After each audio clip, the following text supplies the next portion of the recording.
It's one thing to say, hey, I don't believe in the Gospels, I just believe in the Quran, and the Quran says that Jesus didn't die, so I believe that Jesus didn't die. That's one thing. It's something else entirely to say, according to the Gospels, Jesus didn't die. If you say, according to the Gospels, Jesus didn't die, then there are only two possibilities. You're either completely ignorant, you've never read them, so you don't know what they say, or you're deceptive. You have read them, but you're a compulsive liar. Zakir Naik tells his followers that according to the Gospels, Jesus didn't die. His favorite argument is the sign of Jonah from the Gospel of Matthew. Further, it's mentioned in the Gospel of Matthew, chapter number 12, verse number 38. The Jews come up to Jesus, peace be upon him, and say, Master, Rabbi, meaning, O Lord, why don't you give us a sign? Sign meaning a miracle. What is the reply he gives? In the next verse, Gospel of Matthew, chapter number 12, verse number 39 and 40, he says, You evil and adulterous generation, seek it thee after a sign? You seek for a miracle? No sign shall be given to you but the sign of Jonah. For as Jonah was 3 days and 3 nights in the belly of the whale, so shall the Son of Man be 3 days and 3 nights in the heart of the earth. The whale takes Jonah 3 days and 3 nights in the ocean, dead or alive? Alive. Fish vomits him out on the seashore. Was he dead or alive? Alive. Alive, alive, alive, alive. When a person is thrown overboard in a raging sea, he ought to die. If he dies, no miracle. If he's alive, it's a miracle. Jesus said, peace be upon him, as Jonah was 3 days and 3 nights, so shall the Son of Man be 3 days and 3 nights. As Jonah was 3 days and 3 nights in the belly of the whale, so shall the Son of Man be 3 days and 3 nights in the heart of the earth.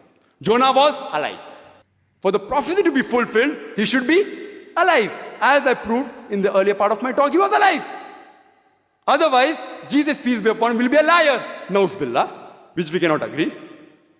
We respect him, we revere him.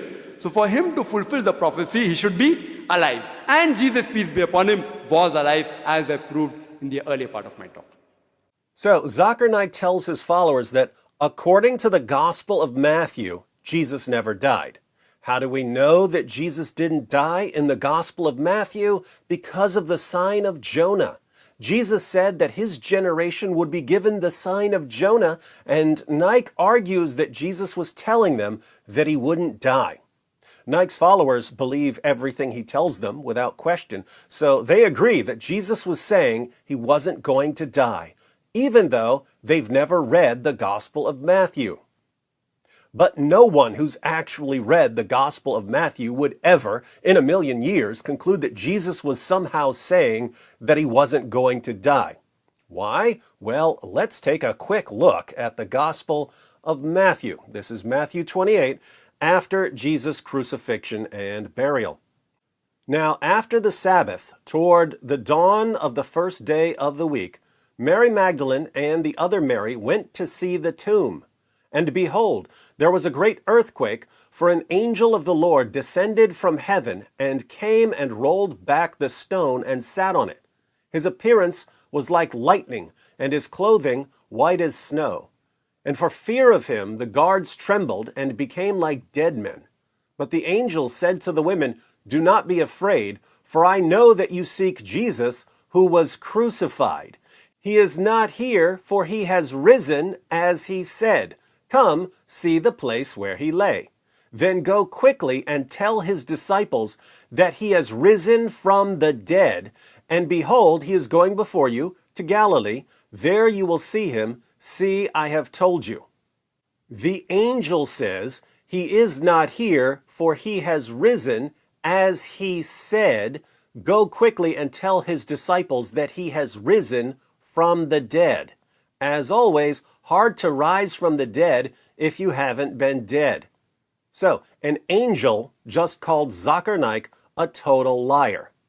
But notice what the angel says to the women. He is not here, for he has risen, as he said.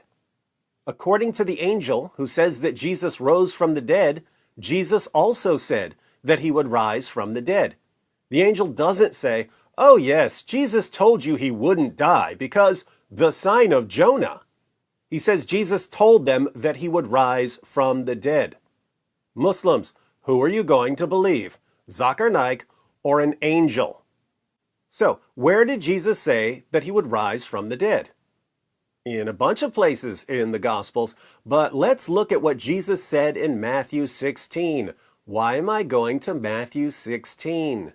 Because that's one of two places in the Gospel of Matthew where Jesus mentions the sign of Jonah. Jesus says in Matthew 16, verse 4, "An evil and adulterous generation seeks for a sign, but no sign will be given to it except the sign of Jonah." What does Jesus mean by the sign of Jonah? Well, I can tell you what he can't possibly mean by the sign of Jonah. He can't possibly mean something that would totally contradict the rest of what he says in Matthew 16. Matthew 16, same chapter, verses 21 to 23. From that time, Jesus began to show his disciples that he must go to Jerusalem and suffer many things from the elders and chief priests and scribes, and be killed, and on the third day be raised. And Peter took him aside and began to rebuke him, saying, "Far be it from you, Lord, this shall never happen to you." But he turned and said to Peter, "Get behind me, Satan. You are a hindrance to me. For you are not setting your mind on the things of God, but on the things of man." So, in Matthew 16, Jesus says that his generation would be given the sign of Jonah. Then, in the same chapter, he tells his followers that he's going to be killed and that he's going to rise from the dead. Peter gives the Zakir Naik interpretation and rebukes Jesus. Peter says, "This will never happen to you. You're the Messiah. You can't die." And how does Jesus respond to Peter and to Zakir Naik? He says, "Get behind me, Satan. You are a hindrance to me, for you are not setting your mind on the things of God, but on the things of man." Context is fundamental to interpreting any text. And what we just read is an extreme example of the significance of context. As a rule, if you read a verse and you give that verse an interpretation, and yet, in the same chapter, the person whose words you're interpreting calls your interpretation satanic, you probably need a new interpretation. Now, if this were a speaker or an apologist for any other ideology in the world, and he were caught shamelessly twisting the words of Jesus and giving an interpretation that Jesus calls satanic and contradicting the clear claim of an angel, if this were a speaker or an apologist for any other ideology and he were caught doing this, he would be ridiculed into obscurity. He'd be shunned. He'd be humiliated. His own followers would say, "This guy is shamelessly lying to us and to everyone else. He can't represent us, or the entire world will think that we idolize liars." That's what would happen to a champion of any other ideology if he did this.